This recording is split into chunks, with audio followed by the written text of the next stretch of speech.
Mheshimiwa Spika, serikali itaendelea kujenga uchumi unaoongozwa na uwekezaji katika sekta binafsi ili kuongeza kasi ya ukuaji wa uchumi na kuboresha ustawi wa wananchi.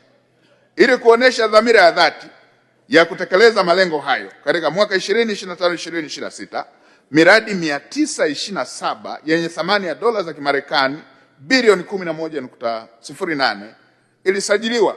Hatua hiyo inaonyesha kuimarika kwa mazingira ya uwekezaji nchini na kuongezeka kwa amani ya wawekezaji na imani kubwa ya wawekezaji ndani na nje ya nchi.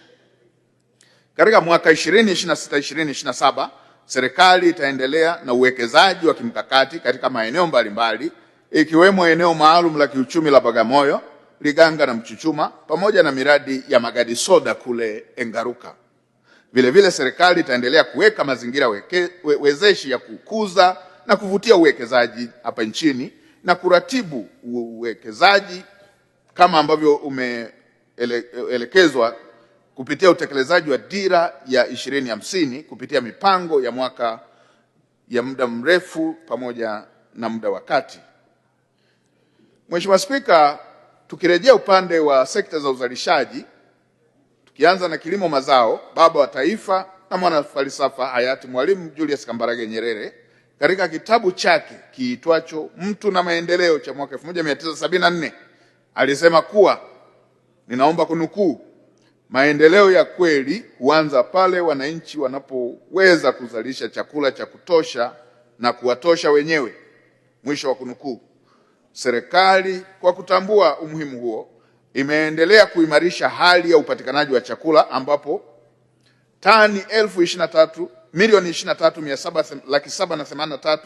23,783,128 zilizalishwa katika msimu wa mwaka 2024-2025 ikilinganishwa na mahitaji ya tani 1,273,053,054 kwa mwaka 2025-2026. Kwa maana hiyo tuna ziada ya chakula.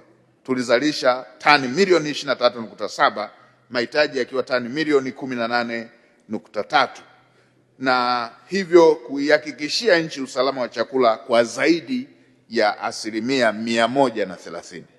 Ongezeko la uzalishaji limetokana na upatikanaji wa pembejeo za kilimo kwa wakati, na serikali itaendelea kutoa ruzuku ya mbolea. Aidha, katika msimu wa kilimo wa mwaka 2025-2026 serikali imetoa tani milioni 198,990 za mbolea sawa na 73.26% ya lengo. Kati ya hizo tani